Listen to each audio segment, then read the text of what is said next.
Hola a todos y bienvenidos a Triálogos, la tertulia sin tertulianos. Esperamos que disfrutéis de este episodio. Buenos días, buenas noches, buenas tardes a todos. Bienvenidos a otro episodio de Triálogos. En el capítulo de hoy, después de mucho tiempo sin tener la posibilidad de tratar el asunto, por fin contamos con alguien que nos lo puede explicar de primera mano, qué es lo que realmente nos interesa. Y se trata de la cuestión de Venezuela y la situación de los civiles en ese país y bueno, toda la deriva política de la cual vamos a intentar no opinar nada y escuchar mucho, que para eso estamos. Y quien en realidad nos lo va a explicar es el hombre corriente de la calle, un civil, un peatón, un ciudadano y alguien que se ha enfrentado a todos estos cambios que él nos va a explicar sin ningún tipo de filtro, ni quitamos ni restamos, ni nos sumamos a ningún tipo de causa más que la verdad del testimonio. Y vamos a saludarle. Nicolás Piñero, desde Venezuela. Buenas, ¿cómo estás? ¿Cómo estás, hermano? Saludos a todos desde Venezuela. Le habla Nelson Piñero. Perdón, Nelson. Nelson Piñero. Estoy acá desde el estado Carabobo, específicamente en Valencia, Venezuela. Y como tú lo indicas, bueno, un ciudadano común, un ciudadano de a pie, lo llamamos acá en Venezuela. Un ciudadano que vive en todas las esferas la crisis multidimensional en la que estamos sumergidos en este país. Un ciudadano que parece a nivel del alma, pues mi familia está dividida por miles de kilómetros. Mis hijos tuvieron que irse del país para poder trabajar, para poder crecer como personas. Mis padres ancianos, pues, gozan de una pensión que el Estado les da insuficiente de aproximadamente $2, $3 al mes. Eh, algo que yo llamo muy cínico es que ellos, aparte de que le dan su pensión, le dan un bono que ellos llaman bono de compensación por la guerra económica del imperio. Y entonces esta compensación es inferior al, a, al monto de su pensión. O sea que ellos le dan una pensión de $2 y el bono de compensación es $1 extra. Entonces, nosotros nos encontramos en una situación, en una crisis continua de inseguridad, de miedo, diría yo, porque no tenemos a nuestros familiares que nos apoyan juntos al enfrentar una crisis de esta magnitud. Una persona mayor que requiere de ciertos cuidados no se les pueden dar. Los hospitales, por ejemplo, no funcionan en Venezuela, no hay insumos. Los médicos venezolanos en atención a la pandemia son los primeros contagiados. Si usted ve las estadísticas, incluso las estadísticas del propio régimen, las personas, casi un 20% de las personas que han muerto por la pandemia son personas de la salud. O sea, personas, como les digo, profesionales de la salud, médicos, enfermeros, etc.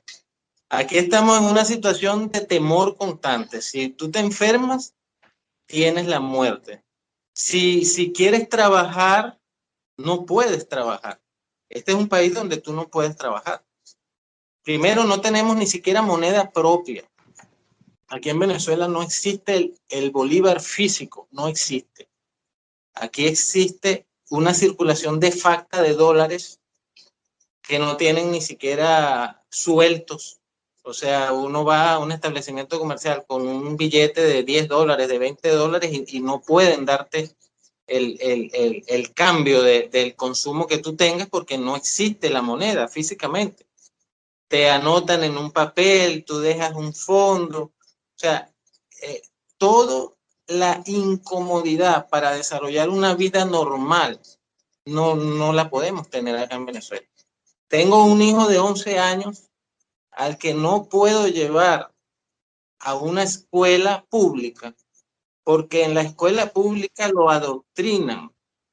Le dicen que el causante de que en Venezuela no haya gasolina y que hayan colas en las estaciones de servicio para surtir gasolina es de Juan Guaidó, el líder de la oposición venezolana. A un niño de 11 años le mandan a hacer trabajos en su casa, tareas, y le dan ese material para adoctrinar. Estamos en un país donde no existe no tenemos garantías de defender nuestros derechos, no hay instituciones. Uno, por ejemplo, para usar un transporte público, tiene que pagar 10, 15, 20 veces más el valor que está estipulado por Gaceta Oficial. Pero no hay donde tú denunciar eso porque no existen las instituciones. Y esta persona que te cobra 10, 15 o 20 veces el valor del precio establecido, pues lo hace porque si no, no puede surtir gasolina porque le cobran la gasolina en dólares. Entonces, estamos atados, no tenemos, todos nuestros derechos democráticos son vulnerados en este país. No existen elecciones libres, no podemos expresarnos. El régimen de Nicolás Maduro ha secuestrado los partidos políticos y cuando en un tarjetón electoral, por ejemplo, uno ve una insignia de un partido político como Acción Democrática y uno quiere votar por ese partido, está votando por una persona del régimen que a través del Tribunal Supremo de Justicia logró obtener los símbolos del partido y que lo representan a él. Entonces los líderes de nuestros partidos políticos están inhabilitados, están en el exilio, están presos y lo que se establece a nivel político es una simulación de la democracia. Estamos totalmente atados en Venezuela, atados, o sea, todos nuestros, aparte de eso, los cuerpos de seguridad del Estado, el FAES, la Guardia Nacional, las policías de inteligencia, son cuerpos que reprimen las manifestaciones, incluso hay muertos y acusaciones por delitos de violación a los derechos humanos, de asesinatos, porque no podemos salir a protestar. Nos han puesto círculos de estos entes de seguridad del Estado en cada urbanismo. Acá mismo donde vivo yo, a una cuadra pusieron en una casa de familia, o sea, esto es una zona urbana, en una casa de familia, un establecimiento del FAES. Y ellos se encargan ahí entonces de distribuir el gas, de distribuir las bolsas CLAP que el gobierno le da a cierta parte de la población. Todos lo controlan desde sus medios de seguridad. Uno va a una estación de servicio y el que te surte es el Guardia Nacional. Hay corrupción, te cobran sobreprecio, los servicios públicos no funcionan. A diario se va la luz, se cae el internet. Agua, en el caso de mi casa, llega por tubería una vez cada 15 días, un día. Esto que yo les digo es la situación real que vivimos en Venezuela. Y tenemos un gobierno empeñado, un régimen empeñado en simular democracia, en simular que todo esto que está pasando es una manipulación, que todo esto sucede solo en las redes sociales, que todo esto es una campaña mediática de la oposición venezolana para descalificarlo, que hay una guerra de un bloqueo económico internacional que no le permite gobernar, cuando en realidad hay ineficiencia, corrupción, a doquier en todos los entes públicos. Acá tú necesitas un documento de identidad y tienes que pagar, aparte de lo que está establecido como en cualquier país. tienes que pagar aparte, tener un gestor para sacar un documento, una cédula de identidad que te permita ejercer tus derechos en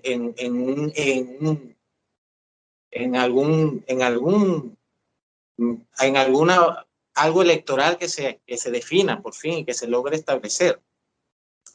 Acá pues estamos presos, estamos con las manos atadas.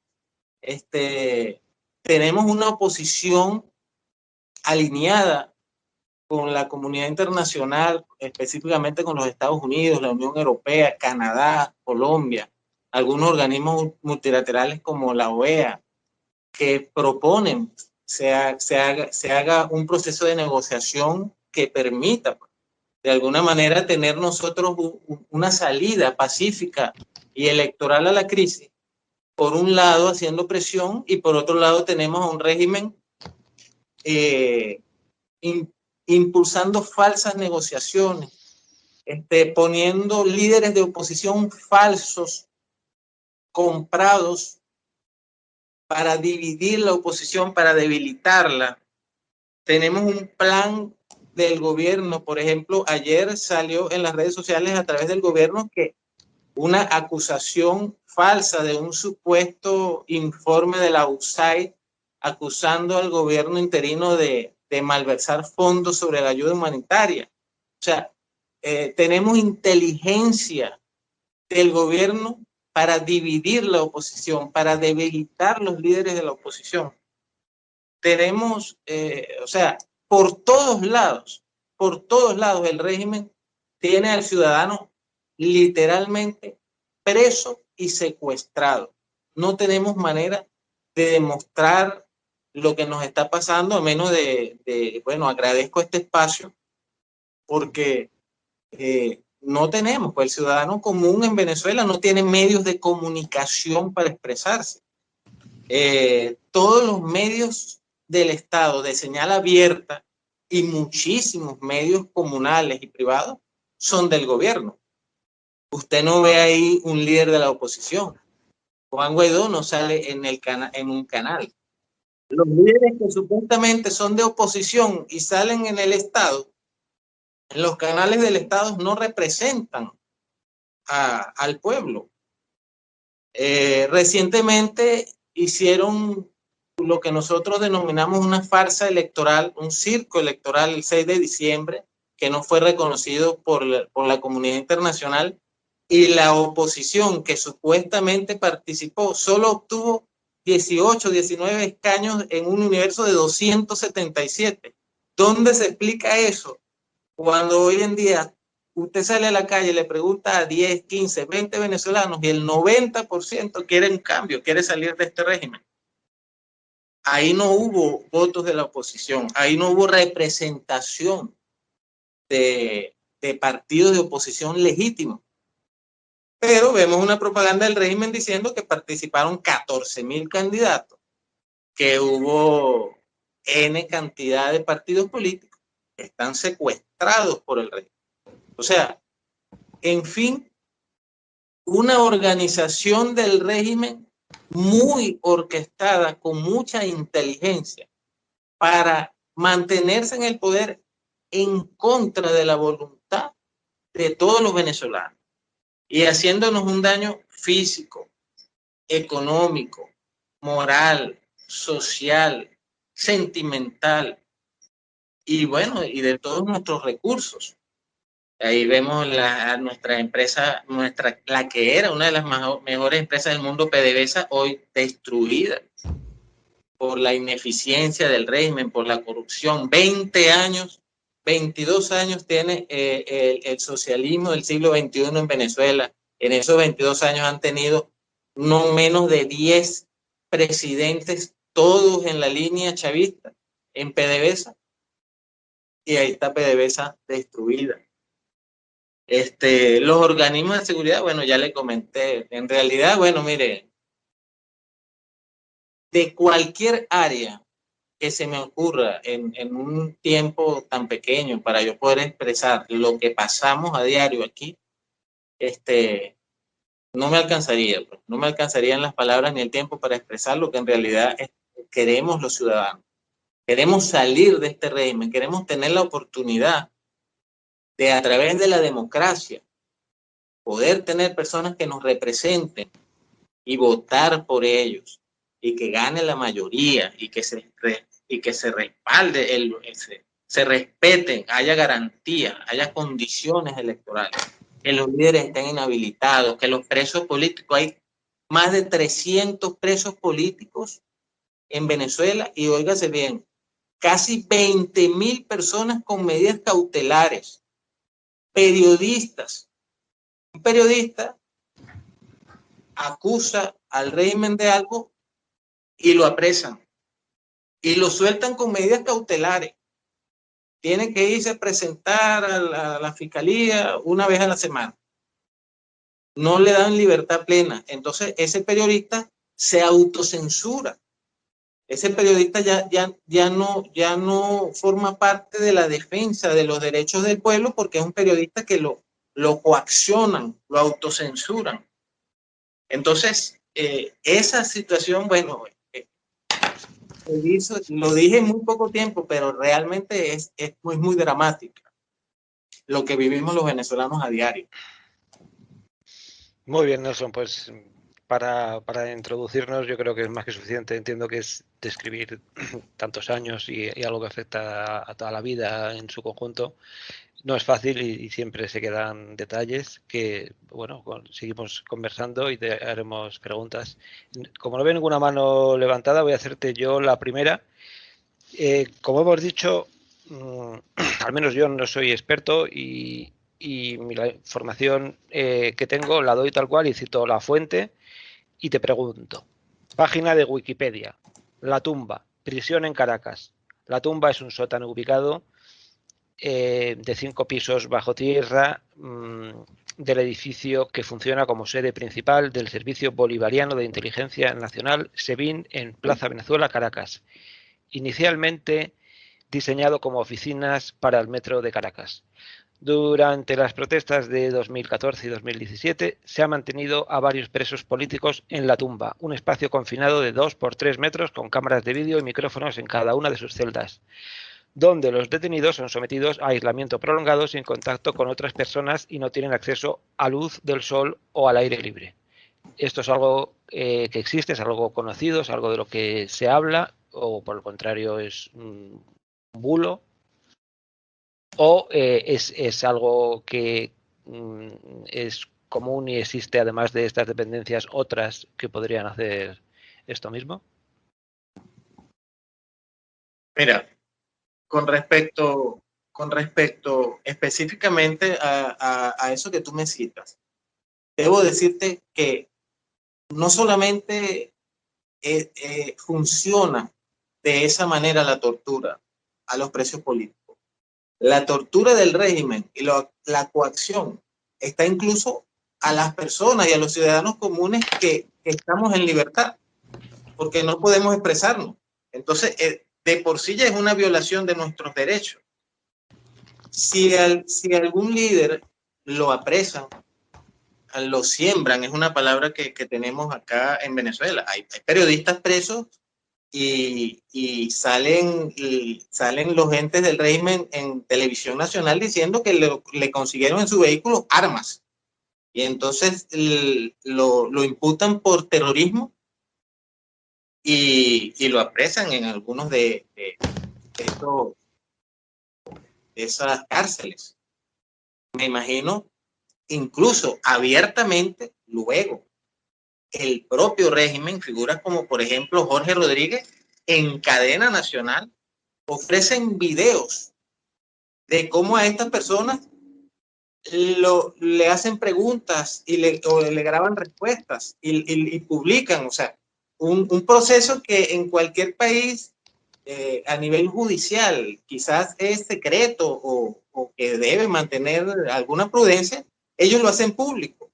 Y entonces dicen, imagínense, este señor dijo esto, y ponen el video de una pregunta que le hicieron al señor, una coacción total, y el señor llega y dice, no, aquí no me están haciendo nada, aquí me están tratando muy bien. Y resulta que es un periodista que lo acaban de imputar por terrorismo, porque supuestamente en un vehículo le incautaron armas. Luego hay algo muy importante que están haciendo ahora. Como hay muchos de estos casos puntuales que han sido denunciados en la Corte Penal Internacional, esas personas que han torturado y que han metido en esos calabozos, los están sacando y los están poniendo en cárceles comunes. Y le imputan delitos, lo llevan ante un juez y le imputan delitos que no tienen nada que ver, para ellos justificar delante de la Corte Penal Internacional que aquí hay un proceso de justicia y que esas personas pues están ahí porque cumplieron un delito. Pero ¿con qué credibilidad? Mire, yo tengo videos en mi perfil donde el fiscal del régimen, Tarek William Saab, sale diciendo, por ejemplo, en un caso puntual, de que esta persona se tiró desde el piso 10 y se suicidó. Y a los 3 años sale diciendo que no se suicidó, que ellos descubrieron que fue asesinado. Él mismo contradiciéndose. Imagínense. O sea, aquí no hay institución de justicia, no funciona la justicia en este país. Bueno, vamos a dar pie a una ronda de preguntas. He hecho yo la primera pregunta y me acabo de dar cuenta, como ha ocurrido otras veces, que es que no he presentado a nuestros colaboradores, por eso no he podido hacer ninguna pregunta. Yo, que he hecho la primera pregunta, soy Miguel Pérez de Lema y ellos son Gonzalo G. Carrascal. Muy buenas, Gonzalo, dale el micro. ¿Qué tal? Buenas tardes. Bueno, pues aquí escuchando atentamente los problemas asociados a un país muy querido por España, que es Venezuela, y bueno, pues interesados en comenzar a hacerle preguntas a nuestro invitado. Muy bien. Y nuestro otro colaborador, estrella de siempre, es Juan Elías. Buenas, Juan. Buenas tardes a nuestros oyentes de Madrid. Muy buenos días a Nelson desde Venezuela. Bueno, pues por este mismo orden, Gonzalo. Bueno, pues yo comenzaría preguntando precisamente en torno a lo que es la intención de intentar promulgar un cambio de régimen. Yo le preguntaría a nuestro invitado cuáles son las bases que considera que sostienen a este y, por tanto, cuáles son realmente las fortalezas en las cuales se fundamenta esta forma de Estado para que se mantenga y se sostenga en el tiempo. Puesto que quiero recordar que inicialmente el movimiento chavista, en el momento en que el comandante Hugo Chávez llegó al poder, se fundamentaba pues, bueno, en una pretensión de intentar mejorar las condiciones de vida de una parte social que se encontraba muy marginada, y sobre ella fundamentó más o menos lo que era la fortaleza de un régimen. ¿Esta sigue fundamentándose en esas clases, digamos, menos favorecidas, o ha habido algún tipo de modificación en términos del equilibrio sobre el que el régimen se asienta? Bueno, mire, el régimen, estas personas que en algún momento estuvieron vulneradas y que el régimen chavista pretendió de alguna manera ayudar, en 20 años están en una condición peor. Hoy estas personas no pueden salir a trabajar, no pueden tener futuro. Estas personas simplemente están siendo atendidas por planes del régimen, bonos de la patria, cajas de comida, que llegan muy poco y en menos frecuencia, y que ya en este momento no garantizan que el régimen se sostenga por este tipo de, por estas personas. Pues. El régimen hoy en día se sostiene es por las armas. Las instituciones armadas del país mantienen un secuestro en el ciudadano, y en lo que ellos llamaban barrio adentro se ha convertido en círculos chavistas armados que mantienen a la comunidad de una manera en zozobra. Ellos la inyectan diciéndole que nosotros estamos siendo atacados por el imperio, que nosotros tenemos un bloqueo económico que no les permite a ellos gobernar y que ellos son los salvadores. Toma, aquí está una caja de comida, toma, aquí está esta medicina, Y estas personas, pues que no pueden libremente crecer en una sociedad sana, tienen que de alguna manera pues recibir esas dádivas, porque en muchos casos es lo único que tienen. Pero eso no le garantiza al régimen que tenga un apoyo popular de estas personas en este momento. En este momento, inclusive, esas mismas personas están en contra del régimen y no pueden expresarse.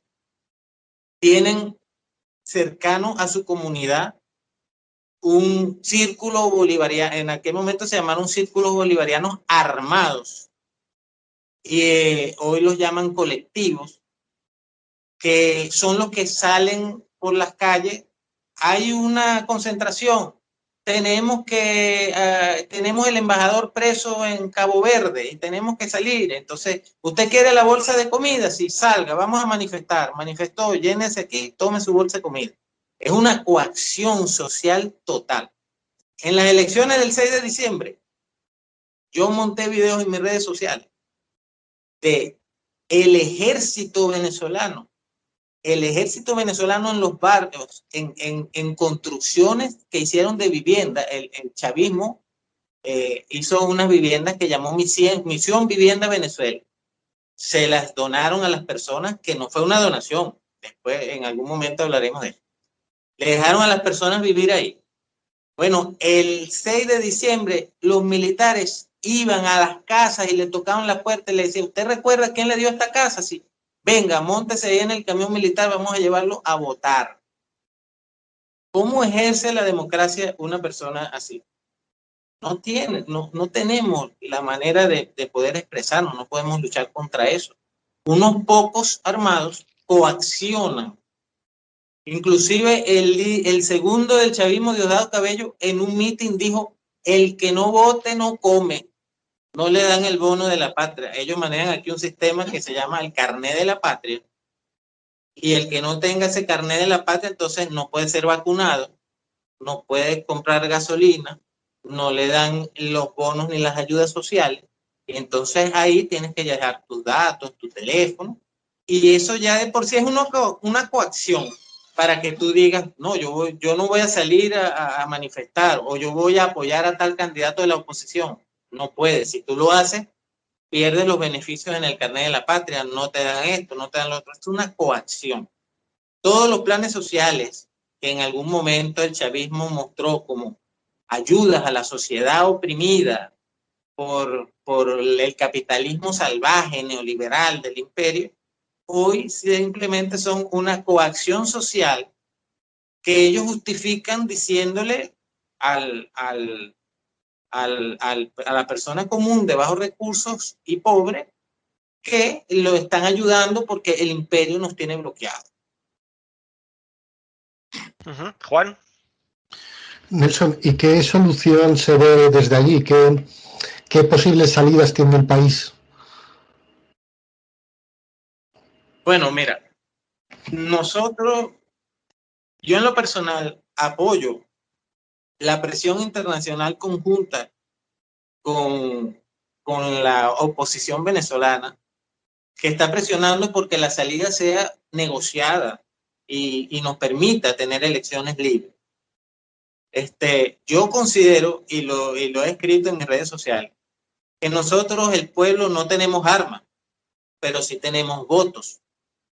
El asunto es que en Venezuela nuestro voto no cuenta, pero si se logra establecer una presión internacional junto con la oposición venezolana y se logran establecer condiciones que nos permitan una salida electoral, eso realmente es lo que el pueblo en este momento quiere.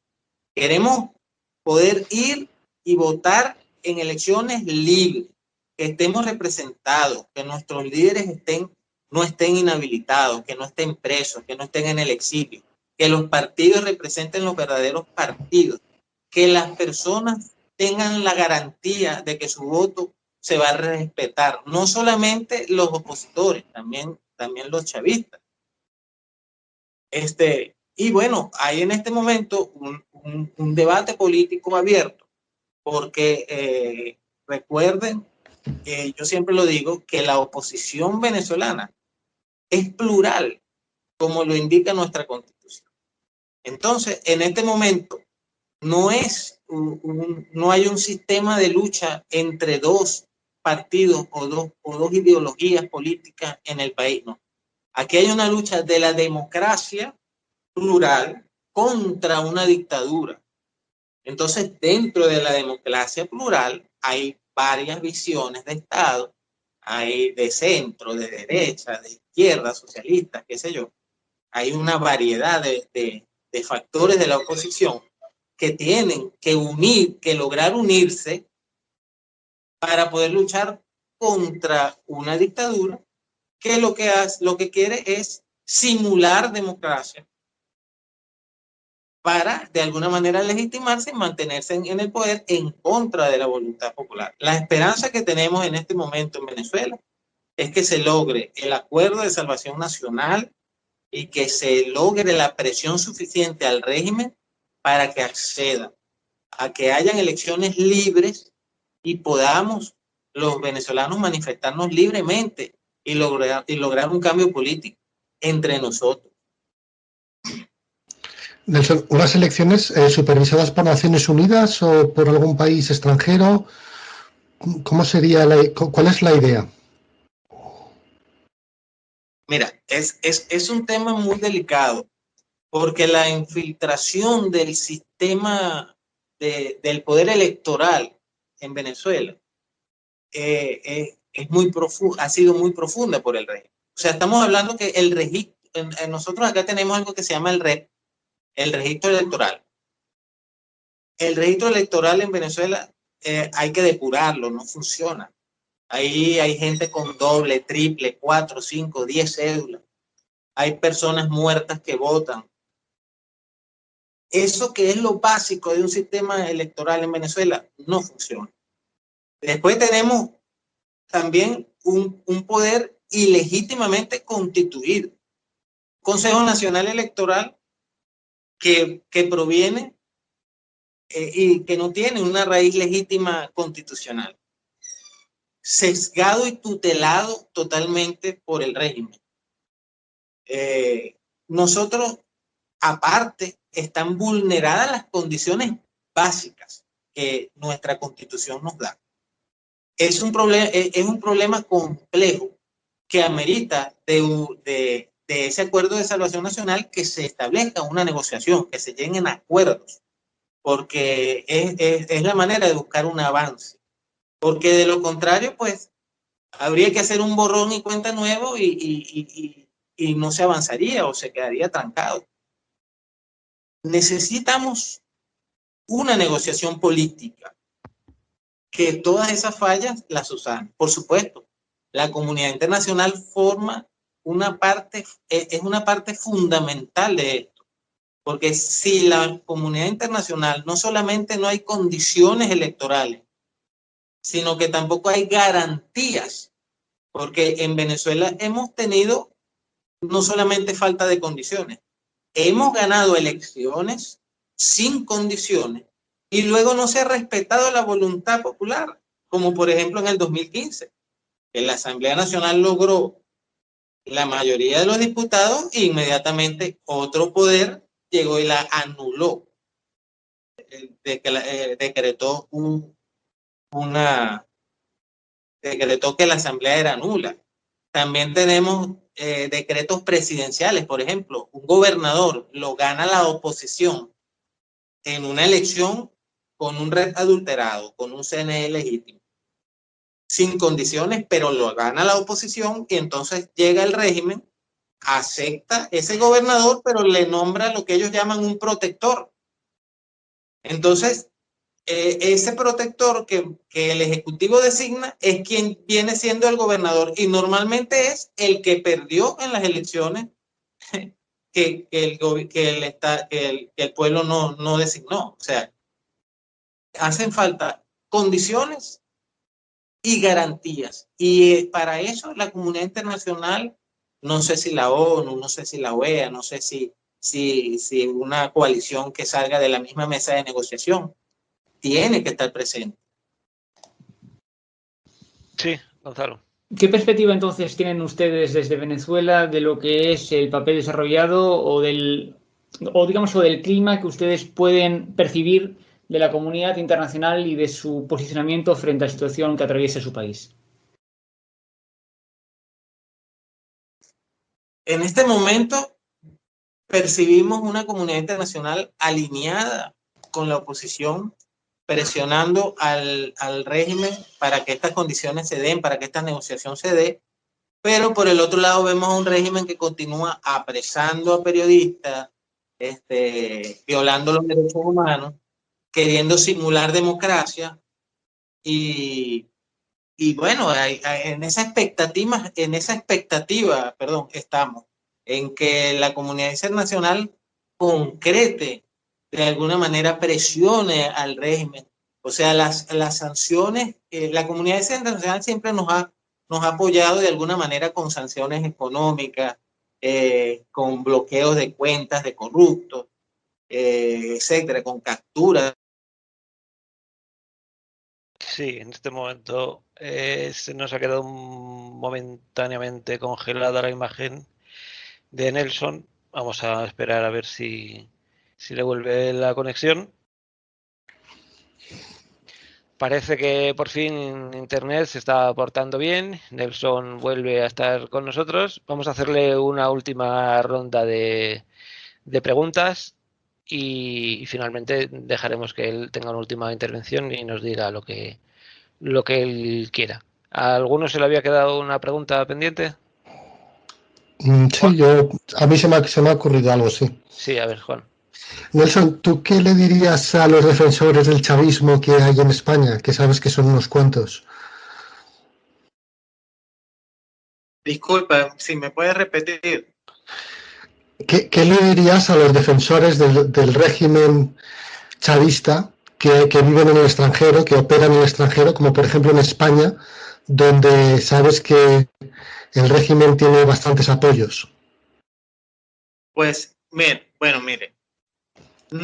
yo le diría, yo mantengo conversaciones con chavistas, personas que defienden sus ideales y sus principios. Y en realidad, pues, yo soy partícipe de que dentro de una democracia deben existir diferentes corrientes. Pues la democracia es plural. El comunismo, que es realmente al que yo me opongo, promueve el pensamiento único. Ahora, el problema de Venezuela y del chavismo en sí no es su ideología, que de por sí, a mi juicio, ha fracasado. El problema es que esta gente son una gente criminal, son gente que no juega a la democracia, son gente que han pisoteado las leyes, son gente que ha vulnerado los derechos democráticos de un pueblo. O sea, si hay personas que defienden el chavismo como ideología y que consideran, por ejemplo, que tú en vez de apoyar a la economía libre, al mercado, etcétera, al capital, debes acabarlo y debes promover un Estado que sea el que controle la economía, etcétera. Bueno, si ellos quieren defender sus ideas con democracia dentro del juego democrático, bueno, que lo hagan, que influyan, que logren mayoría y que ganen, así como cuando ganó Chávez en el 99. Pero en este momento el régimen chavista no está basado en ideales, está basado en crímenes, en violaciones a los derechos humanos, como le dije, y en ilegitimidad. Gonzalo, una última pregunta. Bueno, yo le plantearía cuál es la dinámica que usted puede hacer en relación al modo con que no solamente Venezuela, sino el conjunto de países iberoamericanos está desarrollando su desarrollo institucional y en qué medida encuentra semejanzas o extrañezas del caso venezolano con respecto, por ejemplo, a movimientos que han sucedido, sin ir más lejos, pues por ejemplo, en Perú, etcétera. ¿En qué medida usted piensa que hay, pues digamos por así decir, una confrontación o una pugna ideológica que se está desarrollando de una forma más explícita o más soterrada y que realmente está fermentándose en toda la región? Bueno, yo tengo una visión personal que es la siguiente. Yo creo, que he visitado Perú, he visitado Ecuador, he visitado Colombia. Creo que la democracia en estos países ha sido afectada por la corrupción. Esa es mi impresión.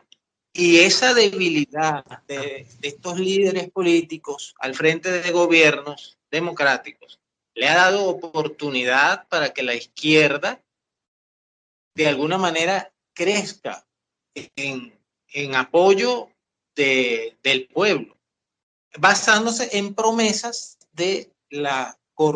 promesas de cosas que no se han obtenido por corrupción, por ineficiencia y por algunos gobiernos, pues, antidemocráticos en realidad.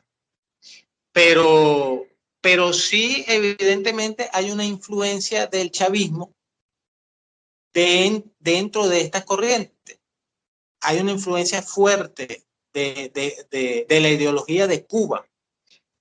En Venezuela, bueno, ni se diga, pero sí en todas estas corrientes, sobre todo al manejo, al que ellos tratan de manejar las masas sembrando odio, división, sin dar argumentos sólidos a la ideología, sino que ellos manejan las mismas, una arma, pues sembrándole a la población odio, o sea, no vendiendo la idea de lo que ellos pueden producir, sino atacando y desprestigiando al adversario político. Entonces, esa manera es una manera sucia de jugar a la democracia, pues, diría yo, desde un punto de vista muy general.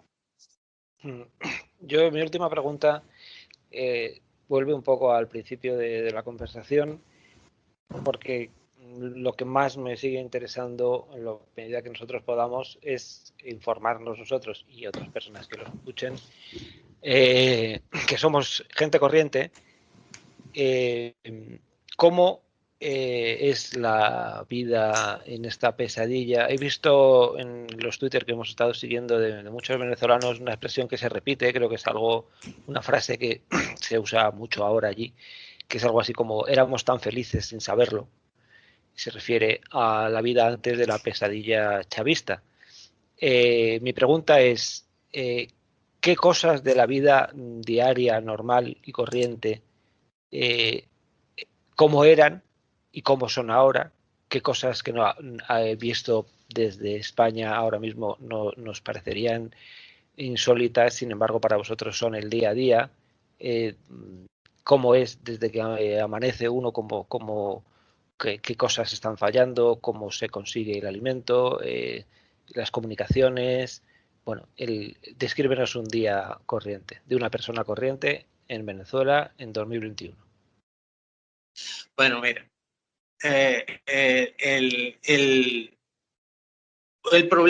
un problema diario que vive un venezolano acá, son muchos, pero por ejemplo, tú te levantas y no hay agua.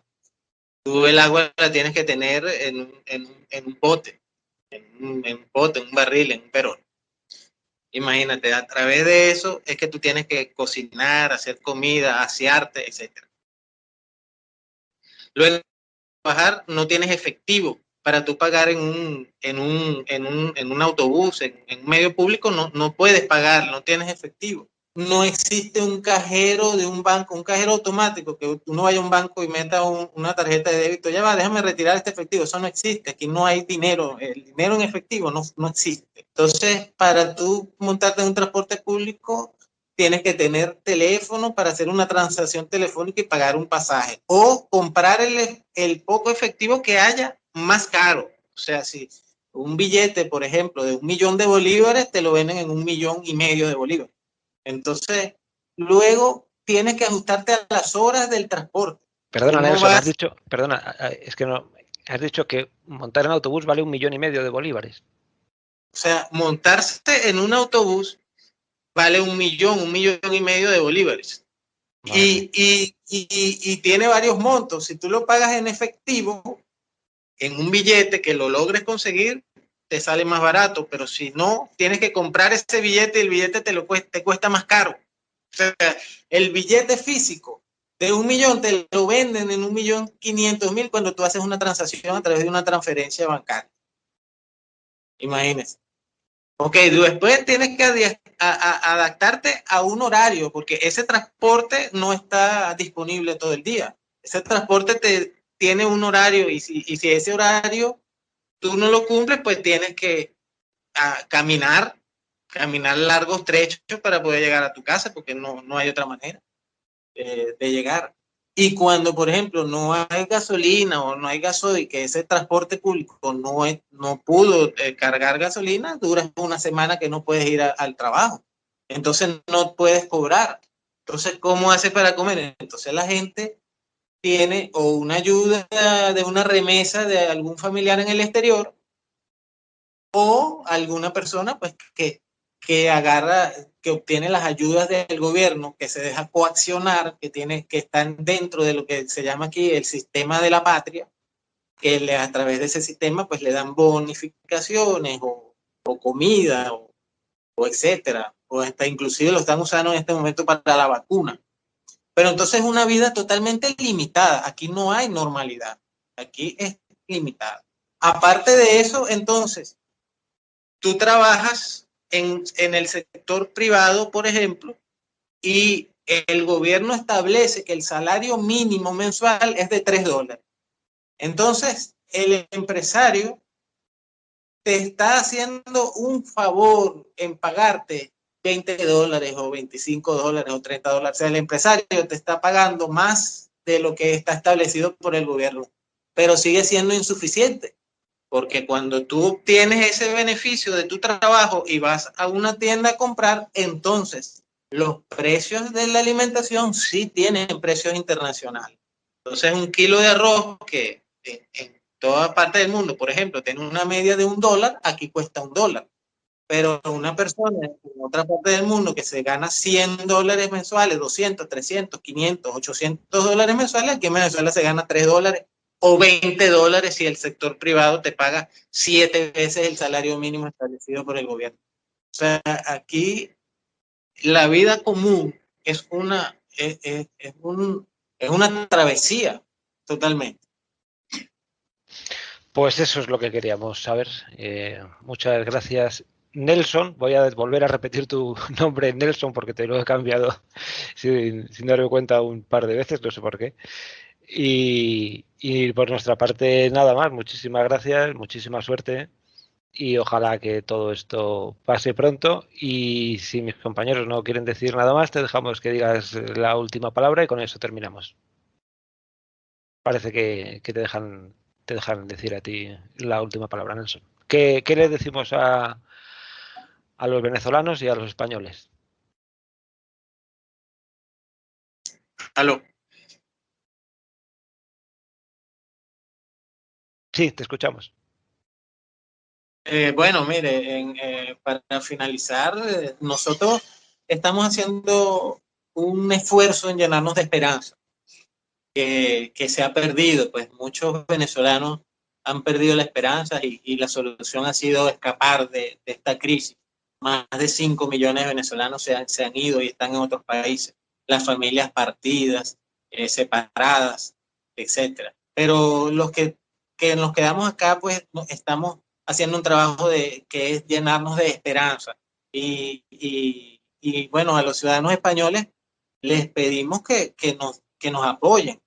Que en este momento, como siempre lo repito, inclusive nosotros queremos que el chavista también tenga garantía y se sienta con garantía de que en un sistema democrático, en un sistema donde se respeten sus derechos, si en España pues, hay seguidores del chavismo, entiendan que hay maneras democráticas de luchar por los ideales que tengan. El asunto de Venezuela es que en este momento el ciudadano venezolano común estamos secuestrados por este régimen y no tenemos futuro para nosotros, para nuestros hijos.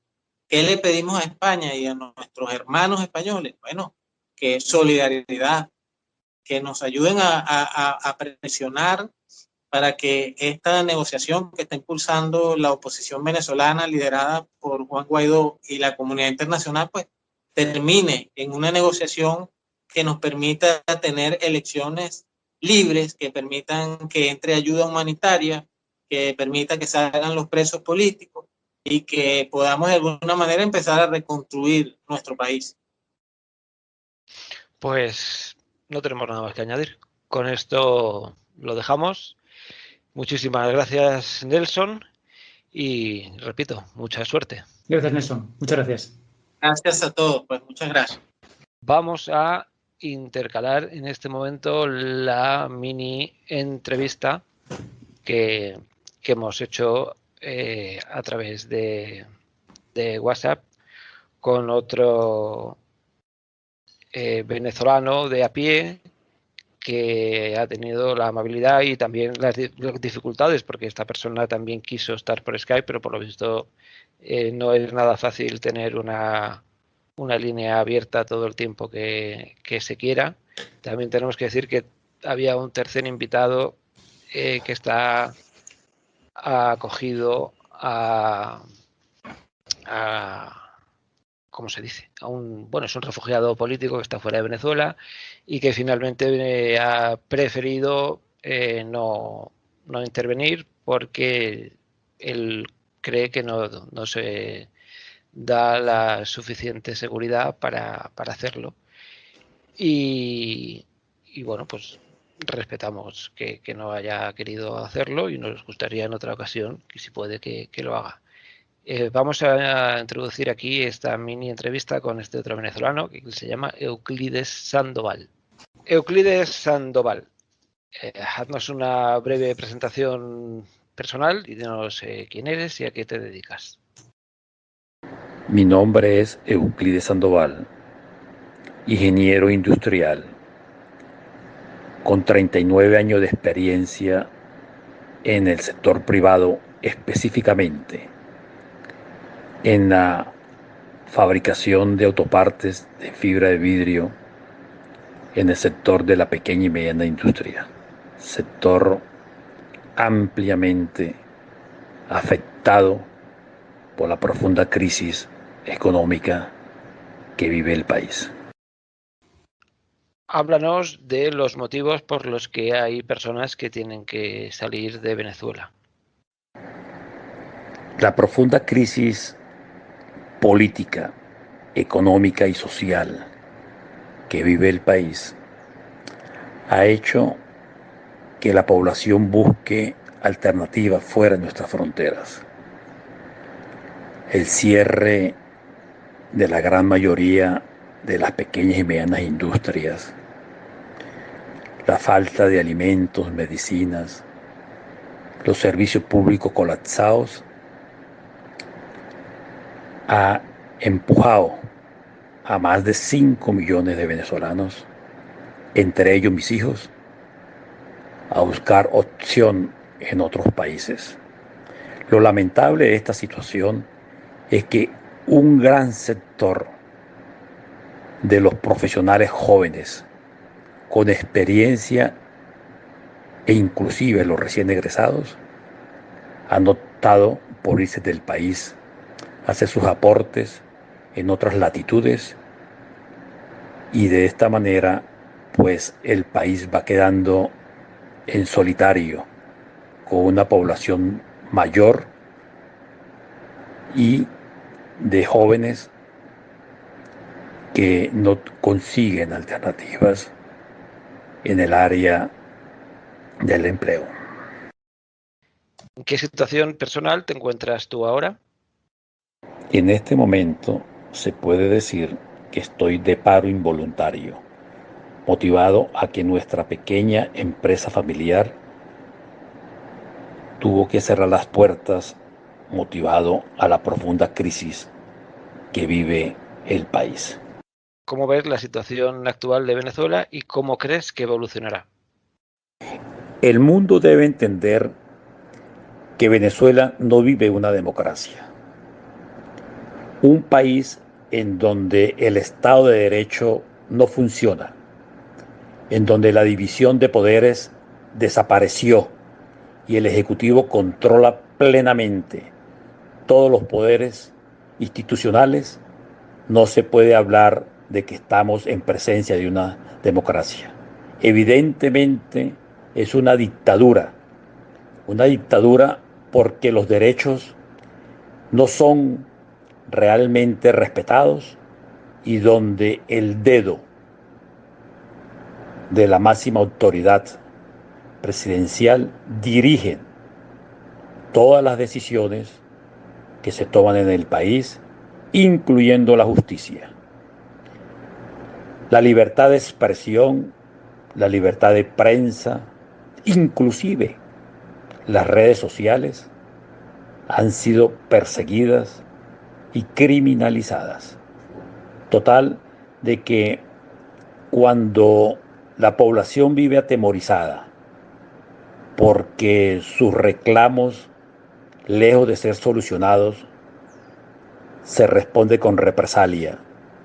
Cuando la exclusión es tan profundamente marcada porque existe un instrumento que se denomina el carné de la patria y el que no lo tenga no puede accesar a algunos beneficios y servicios del país.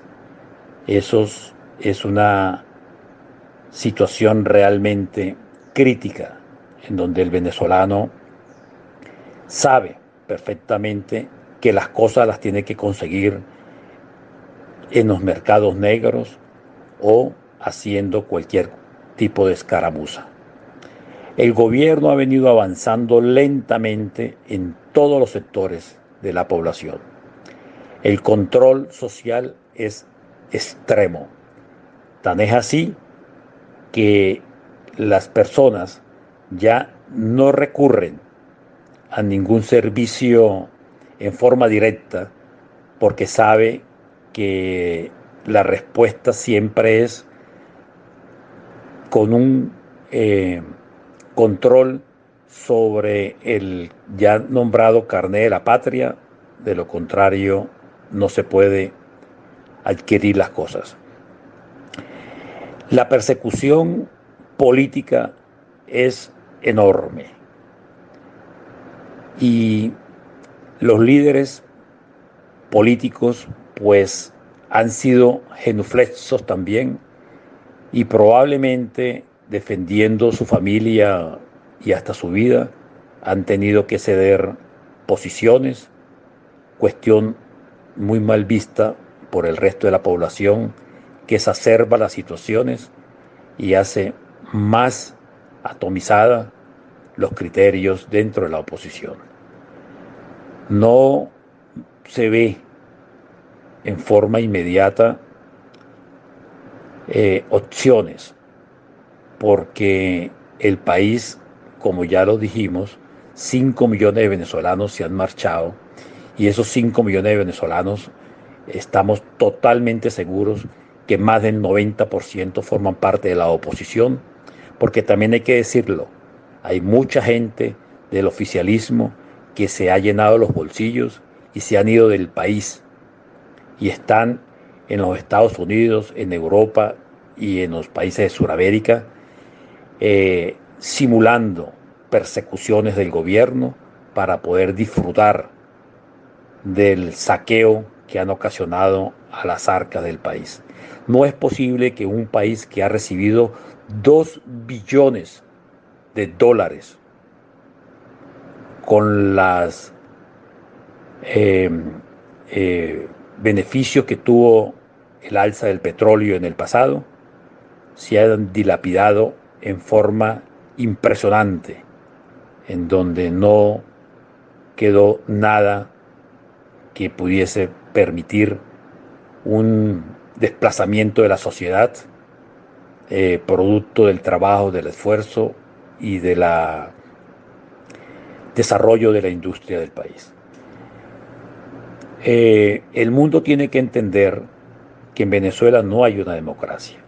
El mundo tiene que entender de que aquí necesitamos que se abran los canales, que realmente se sincere la situación en los términos internacionales y más allá de declaraciones, hayan acciones que permitan un diálogo verdadero para darle una salida al país, cuestión que no se ve en el panorama inmediato. En España hay personas que todavía relativizan la dictadura chavista. ¿Puedes explicarles cómo se atropellan los derechos humanos y la democracia en ese régimen? Te dejamos espacio para que hagas cualquier comentario sobre este asunto que no nos hayas contado ya antes. La comunidad internacional, entre ellos la Comunidad Europea, las Naciones Unidas, la OEA, los organismos multilaterales, tienen que entender que la salida en Venezuela es estrictamente política. Si no hay una salida política, difícilmente podremos enamorar al capital internacional para que se asiente nuevamente en nuestro territorio. Por otra parte, hay que desmontar una gran cantidad de leyes que se han venido aprobando durante todo este tiempo y que han frenado la libre empresa, el desarrollo individual, el emprendimiento, y en donde las protecciones, las dádivas, los subsidios han venido sustituyendo el trabajo productivo. Si logramos estos parámetros de la salida política, el regreso de inversiones extranjeras y un país que se mueva en el trabajo productivo, pudiésemos decir que estaríamos en las mejores condiciones para arrancar nuevamente hacia un desarrollo sostenido. Requerimos que esa cantidad de profesionales que salieron del país regresen. Necesitamos crear confianza, necesitamos libertades económicas, necesitamos respeto a las libertades individuales y al Estado de Derecho. Necesitamos una justicia justa. Necesitamos que el país en general piense en el país y no en soluciones foráneas. Las respuestas las tenemos aquí. Los destrozos ocurrieron en Venezuela. La reconstrucción tiene que ser por venezolanos. Posiblemente cuando pase esta tormenta, estos malos tiempos, seamos el ejemplo perfecto para que ningún país repita una experiencia tan desastrosa como fue destruir una economía y un país que era orgullo de América y destino de inmigrantes, a convertirse en la cenicienta y en la promotora de la mayor migración que jamás haya conocido la historia en América. Bueno, queda en nosotros esa solución. Y con esto, después de las dificultades técnicas, internauticas, que parece ser que vienen del otro lado de... Bueno, en realidad también es un testimonio, ¿no? El silencio habla, ¿no? Y la técnica. Un rápido minuto de gloria y terminamos, ¿os parece bien? Muy bien, pues tú por levantar la mano, Juan, ¿qué hemos aprendido hoy? Bueno, hemos aprendido que hay que tener cuidado con con las opiniones sobre países que no conocemos. Desde luego decir que Venezuela está bien porque tiene 3 comidas al día es directamente abyecto. Y agradecer a nuestro invitado de hoy, agradecerle su testimonio y invitarle a que vuelva próximamente. Muy bien. Gonzalo, tu minuto de gloria. Bueno, pues primeramente dar las gracias a nuestro invitado, pero en todo caso, desde luego, sí desear toda la suerte al conjunto, a Venezuela en concreto y por supuesto al conjunto de países iberoamericanos en el desarrollo de su vida civil y en la capacidad de poder encontrar su voz particular, propia, en el contexto de la comunidad internacional y que sean libres de toda tiranía y de toda influencia. Pues yo me sumo con violencia a las dos opiniones y esto a mí me hace sobre todo ser humilde y ser serio, porque a veces nos quejamos de problemas que tenemos y desde luego claro que tenemos problemas y problemas graves, pero hay cosas más duras que son reales. Y el asco que me da este tipo de gente que directamente lo niega o que mira para otro lado o que dice en el fondo esto es culpa de vete tú a saber. No, mira, amigo, esto está pasando, esta gente no come, esta gente tiene miedo, esta gente no se merece nada de lo que les está pasando y no tienen ninguna posibilidad por sí misma, como ya hemos visto, de cambiarlo. Así que lo poco que podemos hacer con nuestra millonaria audiencia, pues lo hemos hecho y dedicamos esta charla a nuestro amigo Nelson y a nuestro amigo Euclides y mucha suerte. Y aquí lo dejamos. ¿Parece bien? Muchas gracias. Buena semana. Gracias por escucharnos. Si te ha gustado este episodio, puedes seguir escuchándonos en iVoox cada semana. Hasta la próxima.